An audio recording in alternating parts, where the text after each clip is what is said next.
Bom, pessoal, terminando agora as epístolas de Paulo. Só Filemão que eu não vou falar, tá? Porque Filemão é uma carta curtinha, é mais saudações pessoais, ela não tem muito conteúdo teológico, tá? Então agora eu vou terminar, já que eu falei de 1 Timóteo no outro vídeo. Eu vou falar agora da 2 Timóteo e Tito, mas dessa vez eu vou mostrar as semelhanças entre essas três últimas cartas que são consideradas pseudo-epígrafes. Alguns acham que são até do mesmo autor, porque elas têm pontos muito em comum, ou uma pode até ter utilizado a outra como base, tá bom? Conforme já vimos, as epístolas a Timóteo e Tito, são as menos consideradas de Paulo, parecem ser frutos da igreja e destinadas a uma igreja já estruturada, que não seria comum na época de Paulo. E elas apresentam elementos em comum entre si, parecendo até que uma carta copiou a outra, que nem por exemplo aqui, em 1 Timóteo, que nem eu mostrei no outro vídeo, ele fala dos bispos e ele usa os mesmos termos aqui em Tito.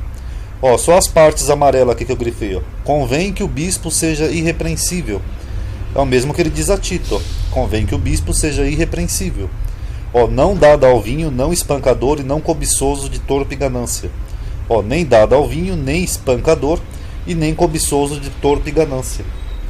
Inclusive esse espancador aqui vale para algumas pessoas aí, que estão na mídia aí, Enfim. Paulo fala, por exemplo, da sã doutrina. É uma expressão que ele usa nessas três epístolas, o autor.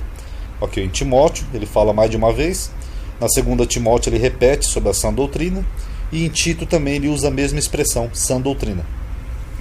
Nas três cartas, ele tenta combater fábulas e genealogias, se referindo ao Velho Testamento, aos judeus, que ele fala aqui em Timóteo. Rejeita as fábulas profanas e de velhas. Aqui em Timóteo ele fala, desviarão os ouvidos da verdade, voltando-se às fábulas. E aqui em Tito ele fala, não dando ouvido às fábulas judaicas, que é dos judeus que ele está falando, nem aos mandamentos de homens que se desviam da verdade. Aí depois ele também exorta que não se entre em discussões acerca de genealogias e da lei, da Torá. Tanto em Timóteo, que ele fala, nem se deem as fábulas ou genealogias intermináveis.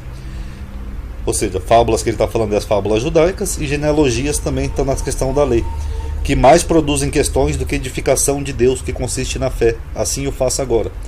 Na 2 Timóteo ele retoma o tema e rejeita as questões loucas e sem instrução, sabendo que elas produzem contendas. E em Tito ele fala de novo, mas não entres em questões loucas, genealogias e contendas, e nos debates acerca da lei, da Torá, porque são coisas inúteis e vã. Então vocês viram que nas três cartas, apesar de usar termos diferentes, ele está falando da mesma coisa. Fábulas judaicas, genealogias, questões acerca da lei.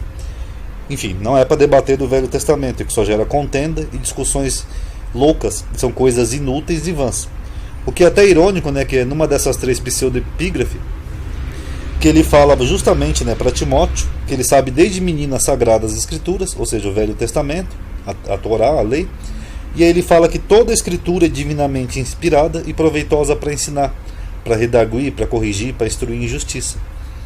Então se toda a escritura é proveitosa, inspirada para ensinar, para instruir, para falar de justiça, por que ele manda aqui evitar debates acerca da lei? Então é meio curioso isso.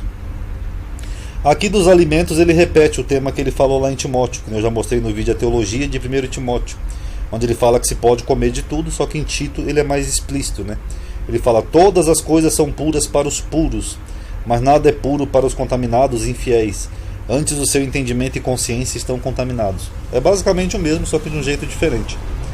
Servos também, eu mostrei naquele vídeo que ele falou, todos os servos que estão debaixo do jugo, estime aos seus senhores por dignos de toda honra, O que é uma apologia até a obedecer aos romanos, isso daqui. Por isso que dá a impressão que não é de Paulo também essa epístola, seria de uma igreja estruturada e submissa ao Estado. E em Tito ele é mais explícito.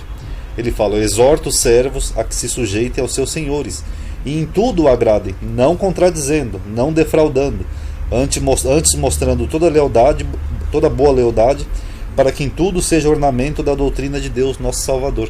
Lembrando que no Império Romano, mais de 70% da população era de servos e escravos. Aqui em autoridades, também eu mostrei lá naquele vídeo de Timóteo, que Paulo fala que se faça orações e intercessões pelos reis e pelos que estão em eminência, ou seja, as autoridades. Aqui em Tito ele é mais explícito. Admoesta-os que se sujeitem aos principados e potestades, que lhes obedeçam e estejam preparados para toda boa obra. Ou seja, ele está falando que eles devem obedecer às autoridades humanas. Himeneu e Alexandre, que nem eu mostrei naquele vídeo, né, Paulo falou que entregou eles a Satanás, para que eles aprendessem a não blasfemar. Ele retoma em Timóteo duas vezes, né? Primeiro ele fala de Himeneu e um tal de Fileto, que fala que eles se desviaram da verdade, dizendo que a ressurreição já tinha acontecido, e perverteram as fés de alguns. Ele chega a falar que a palavra deles roerá como gangrena. E aí depois ele fala de Alexandre mais para frente, ó, chamando ele de latoeiro, que causou muitos males para ele. O Senhor lhe pague segundo suas obras. Então Paulo realmente ele ficou implicando, né, com esses dois aqui. Eu acho que ele odiava esses dois, né, esse Himeneu e Alexandre, e junto esse Fileto, né, que ele chega a mencionar em duas epístolas diferentes. E nas duas o autor ele faz um tipo de previsão para os últimos dias, né? Em Timóteo ele fala que o Espírito expressamente fala que nos últimos dias alguns apostatarão da fé, né? Dando ouvido a espíritos enganadores, doutrina de demônio, por causa de homens hipócritas que mentem e têm a mente cauterizada. Na segunda Timóteo ele fala o mesmo, só que ele se estende um pouco mais, né? Ele fala que nos últimos dias virão tempos trabalhosos, porque haverão homens amantes de si mesmos, avarentos, presunçosos, soberbo, blasfemo, desobediente, ingrato, profano, etc, etc, etc. E põe 5 versículos aqui falando de homens maus. Então, tá aí, pessoal. Essa aqui, nós finalizamos aqui então um pouco sobre as pseudepígrafes e as epístolas de Paulo, tá bom? Se quiserem mais sobre o tema, sobre Paulo, a gente pode até falar mais pra frente, tá bom? Mas por enquanto aí, eu acho que eu falei de todas as epístolas dele, menos Filemão, que Filemão é curtinha, mais saudações, é uma carta mais pessoal. Tá bom, pessoal? Paz a todos.